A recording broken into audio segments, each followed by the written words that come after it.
Functions के बारे में देखते हैं गाइस। तो इस फाइल को पहले हम सेव कर लेते हैं। सेव क्यों नहीं हो रहा?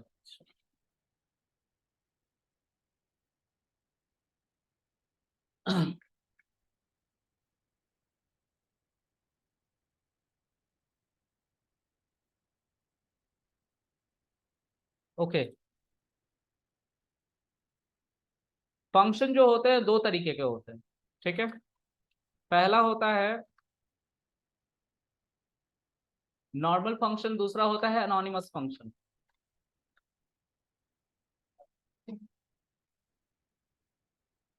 ठीक है। नॉर्मल फंक्शन जो स्टार्ट होता है वो डेफ से स्टार्ट होता है।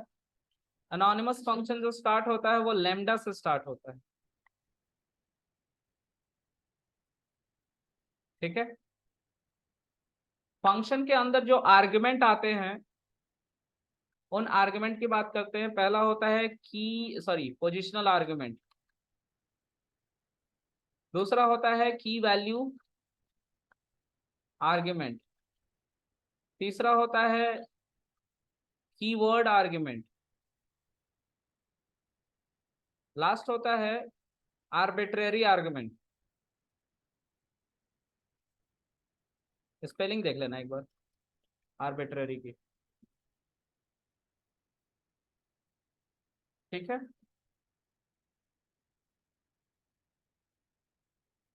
तो मैं तुम लोग को पहले नॉर्मल फंक्शन बना बना के दिखाता हूँ, क्योंकि फंक्शन कैसे कैसे होता है उसको देखना जरूरी है। फंक्शन बनाने में कुछ है नहीं, एक कीवर्ड लिखना होता है डेफ, उस फंक्शन का नाम लिखना होता है वेरिएबल के नियम कानून के मुताबिक, और उसके अंदर एक आर्गुमेंट पास करना होता है। अगर चाहो तो, नहीं चाहो तो भी ठीक है। तो मैं इसको करके दिखाता हूँ। लेट से मैं अभी तक जो काम कर रहा था लूप की मदद से, वो 5 बार हेलो वर्ल्ड प्रिंट करने का काम कर रहा था। लेट से मैं यहाँ पे प्रिंट कर रहा हूँ हेलो वर्ल्ड,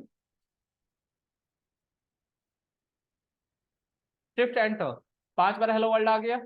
हम इसी को शॉर्ट करने के लिए क्या कर रहे थे?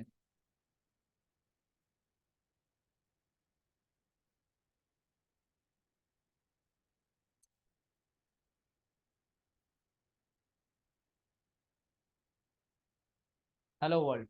ठीक है। अब मान लो कि मैंने यहाँ पे कुछ लिखा, प्रिंट आई एम कृष्णा।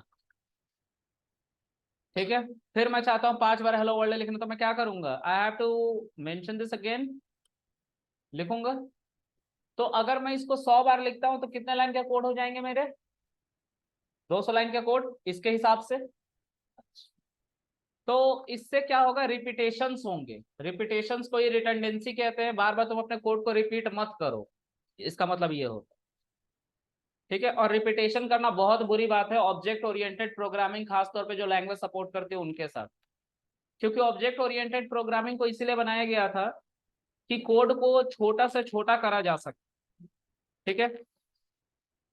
अब इसको हम कैसे छोटा करेंगे?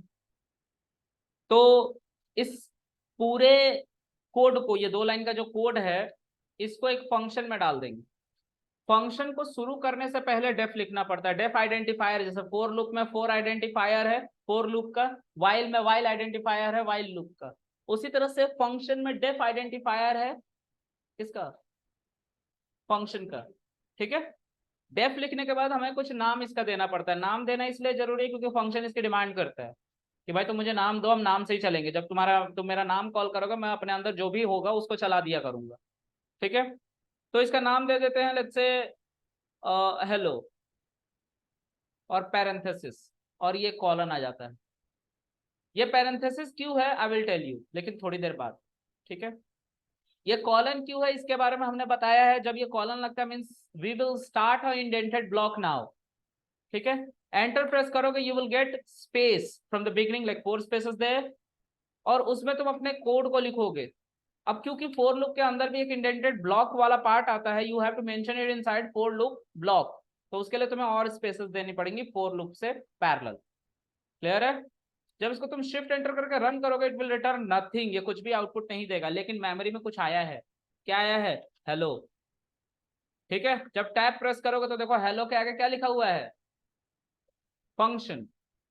फंक्शन लिखा हुआ है, शायद दिखाई नहीं दे रहा, ये फंक्शन है। ठीक है। अब फंक्शन किसको कहते हैं जिसके आगे पैरेंथेसिस हो? Print function, len function, type function, सबके आगे पैरेंथेसिस था। Shift enter, you will gate 5 time hello world. ठीक है, अब मान लो यहाँ पे मैं फिर से लिखता हूँ प्रिंट आई एम कृष्णा, और मैं चाहता हूँ 5 बार हेलो वर्ल्ड फिर से प्रिंट करूं, तो क्या करना होगा? सिर्फ मुझे हेलो और पैरेंथेसिस 5 टाइम हेलो वर्ल्ड,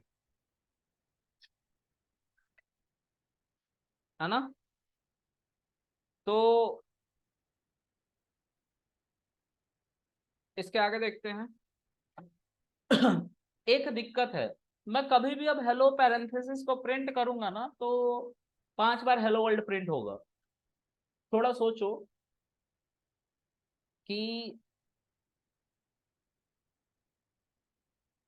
क्या नाम है तुम्हारा? तुम्हारा नाम क्या है? विपिन।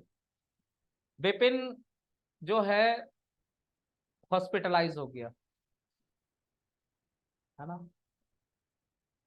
एक छोटा सा कट आया इसके हाथ में, जंग लगे हुए रॉड से, तो हॉस्पिटलाइज हो गया, टेटनेस का इंजेक्शन लेने। तो विपिन ने ये अपनी क्वेरी बता दी पहली बार, तो हॉस्पिटल वाले विपिन का नाम पता सब रजिस्टर करके बैठ गए, और विपिन को टेटनेस का इंजेक्शन दिया और वापस घर भेज दिया। विपिन दूसरी बार गाड़ी चला रहा था और ट्रक को धक्का मार दिया उसने, तो ट्रक वाले ने, कोई इसने धक्का मारा और इसे ही चोट लग गई। ये फिर से हॉस्पिटल पहुंचा उसी हॉस्पिटल में, और उन हॉस्पिटल वालों ने फिर से टेटनेस का इंजेक्शन देकर घर भेज दिया। क्वेरी नहीं पूछ रहे हैं, बच गया विपिन जैसे तैसे करके। फिर विपिन एक दिन रोड पे जा रहा था तो रोड रोलर इस पे चढ़ गया, नहीं अभी बच गया।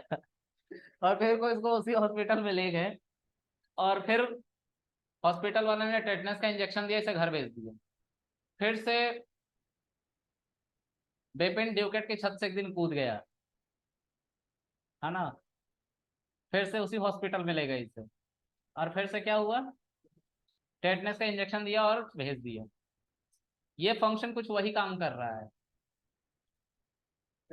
बार बार हेलो लिख रहा हूँ, पैरेंथेसिस लिख रहा हूँ, but it is not, he is not asking, और this code is not asking to me कि तुम्हें कितनी बार हेलो वर्ल्ड प्रिंट करना है ना? हो सकता है किसी मोमेंट पे I need 5 time hello world, हो सकता है किसी मोमेंट पे I need 4 time hello world, लेकिन ये पूछ ही नहीं रहा मेरे से।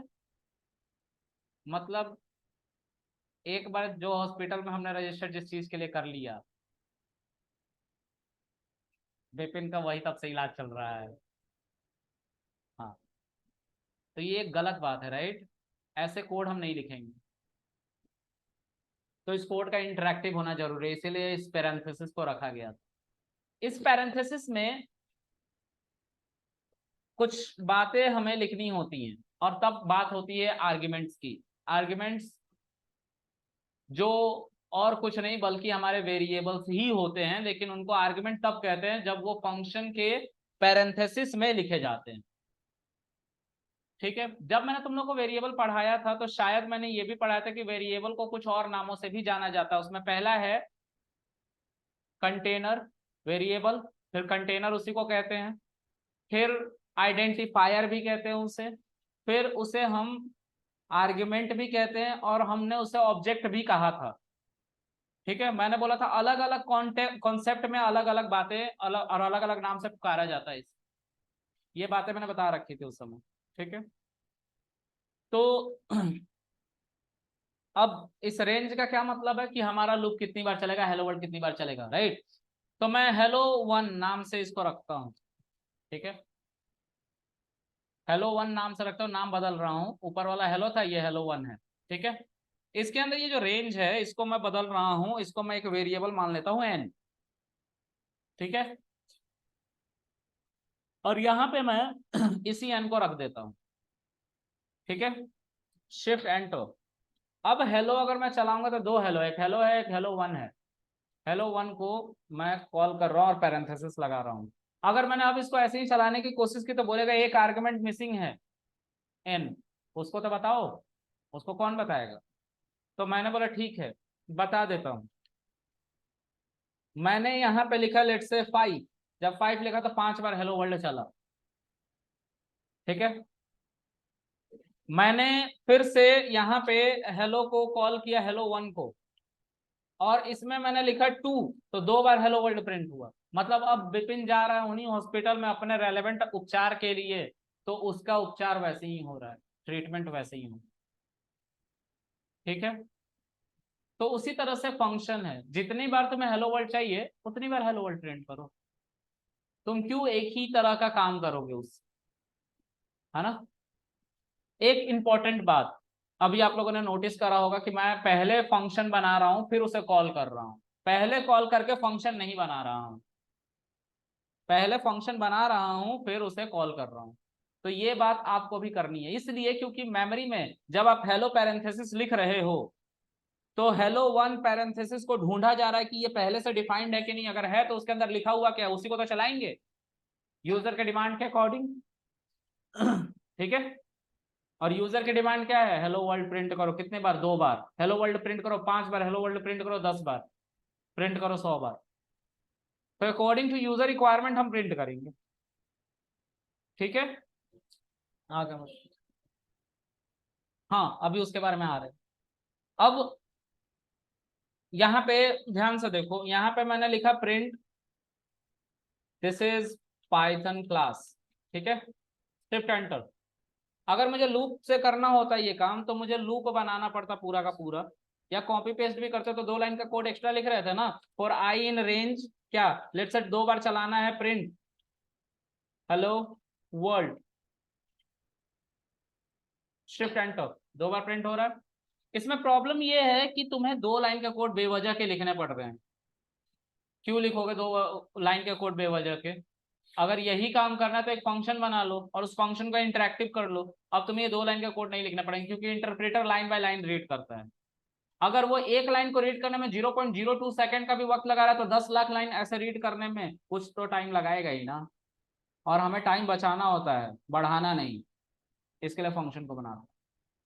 अब इस तरह से क्या है, हेलो को बहुत पढ़ रहा है, कंटेंट छोटा होने की वजह से फास्ट पढ़ भी रहा है और कॉल भी कर ले रहा है क्योंकि ऑलरेडी वो डिफाइंड है मेमोरी में और उसका काम भी।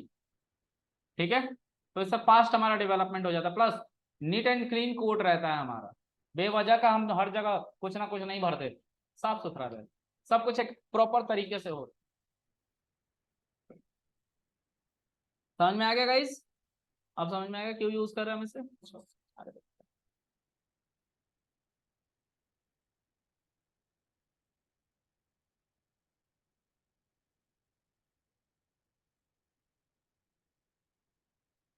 अच्छा, अभी मैं हेलो वन के अंदर 10 लिखता हूँ, 10 बार हेलो वर्ल्ड प्रिंट हो रहा है, ध्यान सब समझेंगे। इसमें जो 10 है वो एक वेरिएबल को असाइन हो रहा है, यानी कि आर्ग्यूमेंट को, और वो आर्ग्यूमेंट है n, उसको हमने कहा मेंशन किया है, यहाँ पे एक ही वेरिएबल है और हम एक ही आर्ग्यूमेंट पास कर रहे हैं। ठीक है, तो ये एक पोजीशन पे रखा हुआ है, राइट, इसकी पोजीशन क्या है, 0 इंडेक्स, और हमारा जो इसके अंदर वैल्यू था वो भी हमने 0 इंडेक्स पे ही रखा हुआ है क्योंकि एक एलिमेंट है तो 0 इंडेक्स से इंडेक्सिंग स्टार्ट होगी और उसको उस पोजीशन से ले जाकर मैच करा दिया जा रहा है।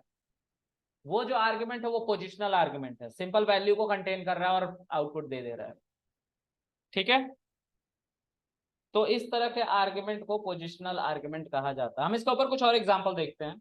ठीक है, देखो तुम्हें अगर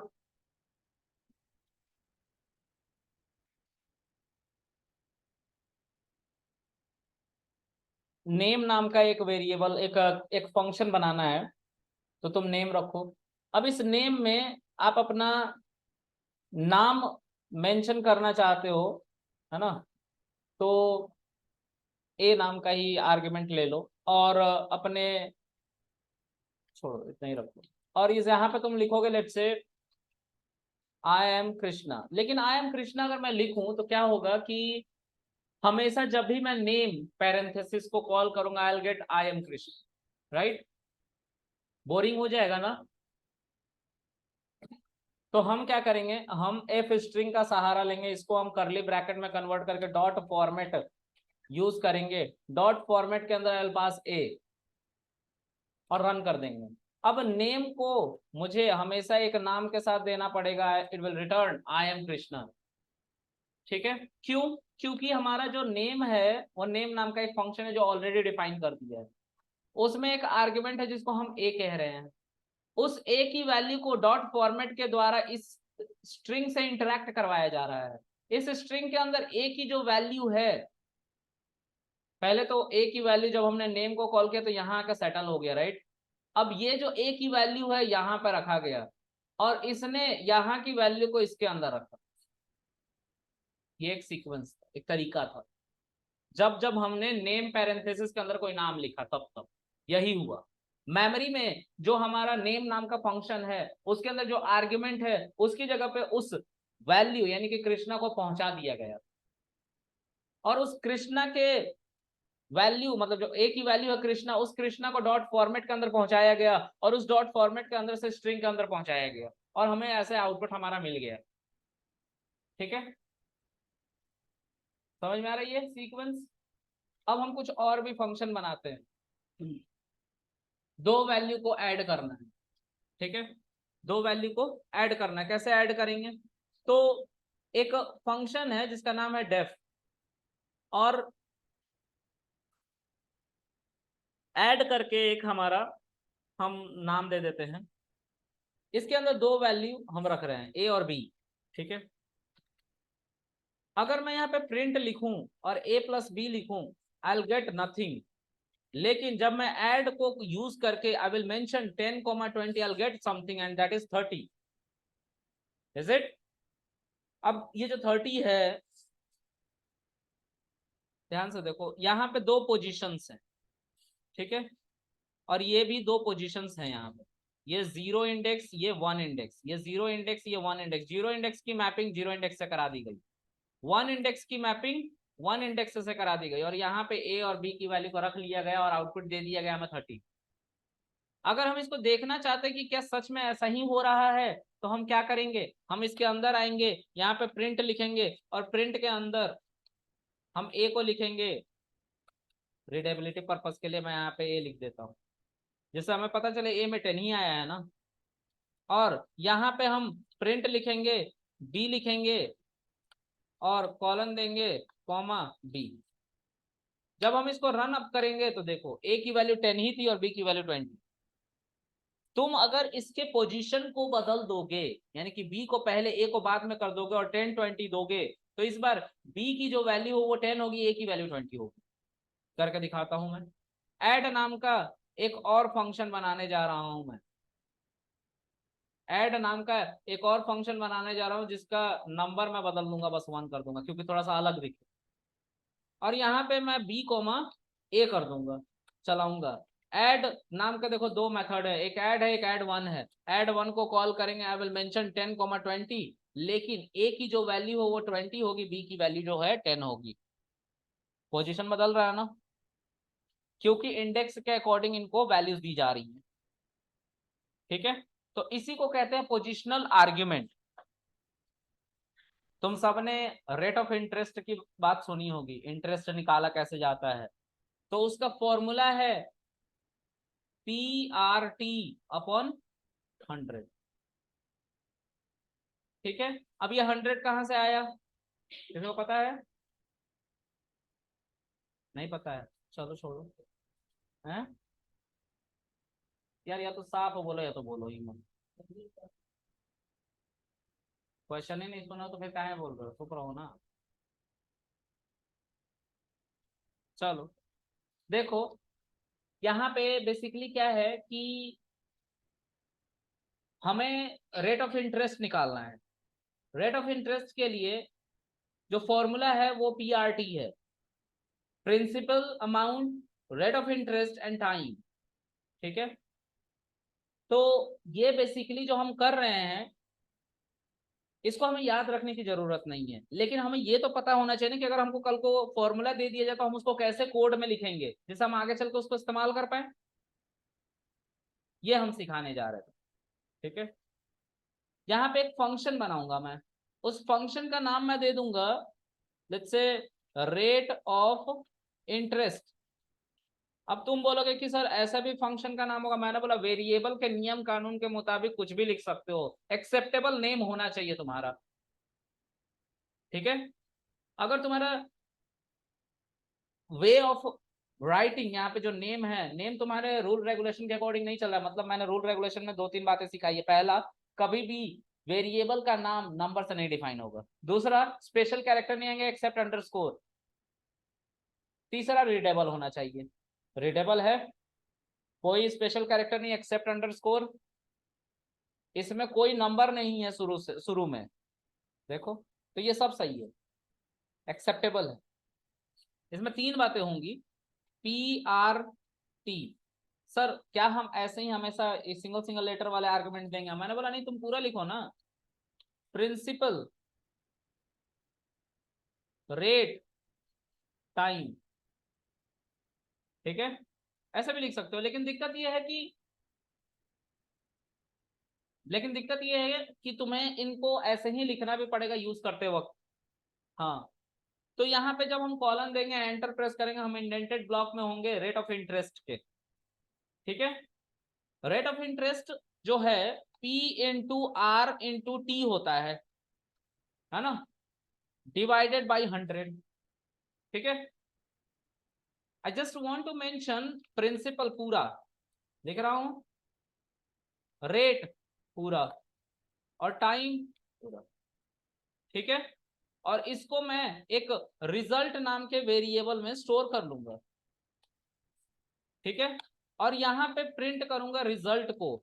अच्छा, अच्छी प्रैक्टिस ये मानी जाती है कि आप इनको ब्रैकेट में लिखें, क्योंकि इन सबको आप 100 से डिवाइड कर रहे हैं, क्योंकि यहाँ पे जरूरत नहीं है, मल्टीप्लाई हो रहा है ना, जरूरत नहीं है, लेकिन आप गलती कर सकते हैं आगे चल के, इसलिए मैं ब्रैकेट में लिख रहा हूँ कि प्रैक्टिस बनी रहनी चाहिए।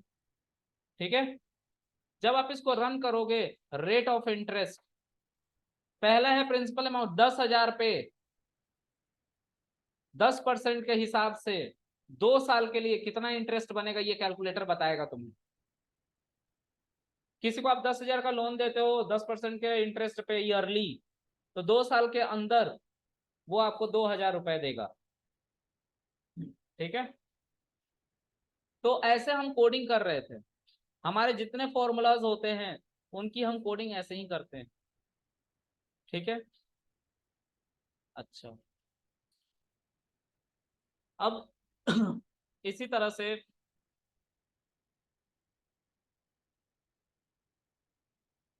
आप लोग सबने इसको देखा है ना, 1 2।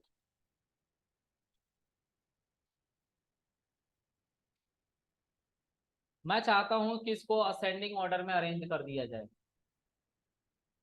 ठीक है, ये एक लिस्ट है जो हम ए को असाइन करेंगे, ए के अंदर असेंडिंग ऑर्डर यानी कि सॉर्टिंग का प्रिंसिपल है, ये किसी ने बना रखा है ना, पैरेंथेसिस, है ना। मैं चाहता हूं कि आप खुद का अपना फंक्शन बनाओ जो इसको सॉर्ट कर रहा है। ठीक है, तो कैसे करेंगे? तो हम डेफ नाम का एक कीवर्ड लिखेंगे जिससे हमारा पता चलेगा कि फंक्शन स्टार्ट हो रहा है। ठीक है, और इस कीवर्ड के आगे हमें एक फंक्शन का नाम देना है, उसका नाम है लेट्स से sort1। तुम कुछ भी और दे सकते हो, मैं सॉर्ट इसलिए दे रहा हूँ कि रीडेबिलिटी बनी रहनी चाहिए। ठीक है, इसके अंदर आपको एक आर्ग्यूमेंट देना, और वो आर्ग्यूमेंट होना चाहिए वो वैल्यू जिसको आप डाल रहे हो यहाँ पे। मतलब आपको एक रैंडम ये ए नाम का आप वैल्यू दे दोगे इसके अंदर, वो ए नाम का वैल्यू चला जाएगा सॉर्ट होने। ठीक है, और इसके अंदर आप लेट से लिख रहे हो वही लिस्ट का प्रिंसिपल, ए नाम का आपने क्या लगा दिया है, सॉर्ट। लेकिन याद रखेंगे इस केस में एक दिक्कत है, मैं आपको सॉर्ट करना सिखा रहा हूँ लेकिन उस तरह से नहीं जैसा होता है बेसिकली, वो कोड नहीं लिख रहा हूँ।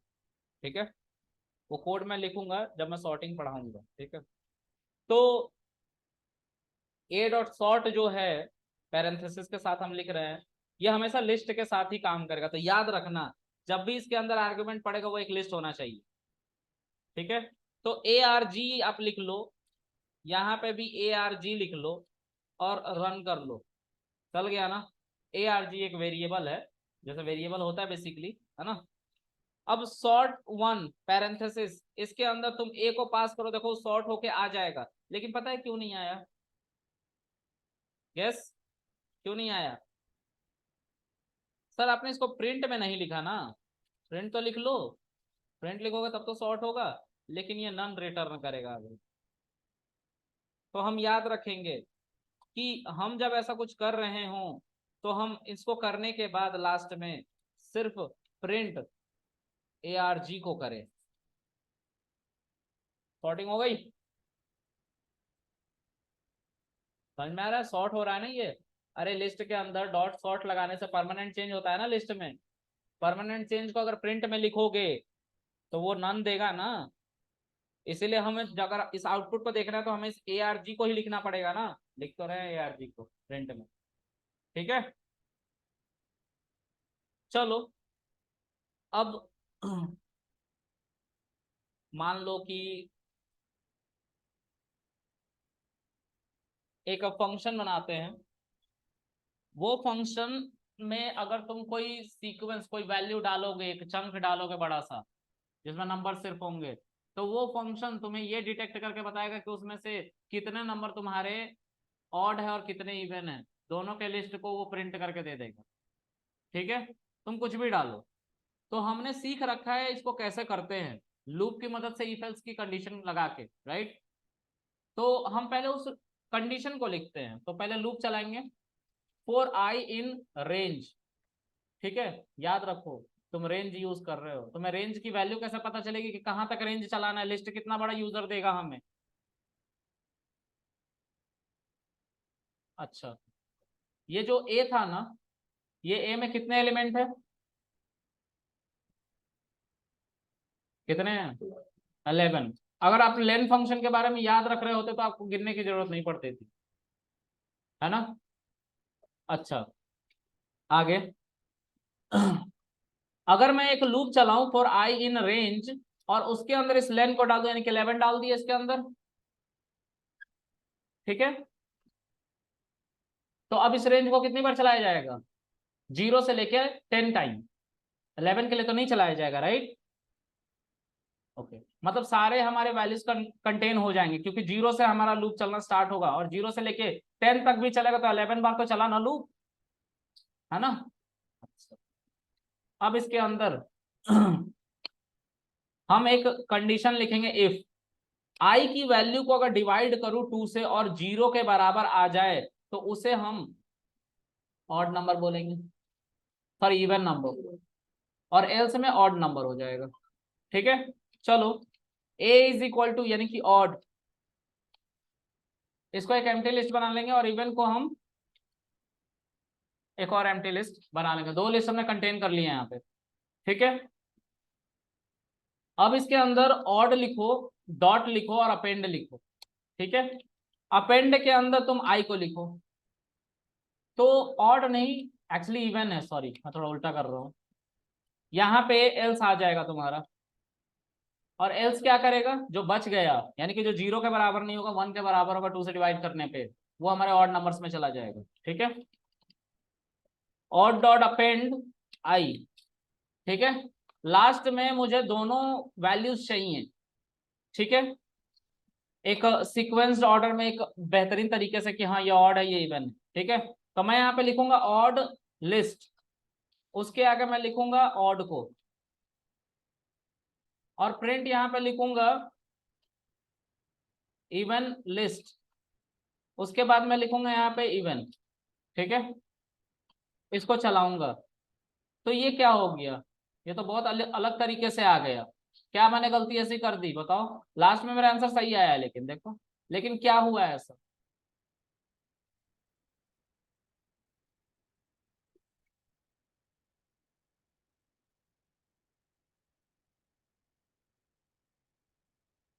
मैंने इनर कोर के उसमें लिख दिया था, बाहर निकाल के लिखना था इसको लूप से। लूप क्या कर रहा है, सिर्फ उन वैल्यू पे इटरेट करने की कोशिश कर रहा है। अच्छा, एक गलती और हुई है, किसी ने नोटिस किया है, करो नोटिस।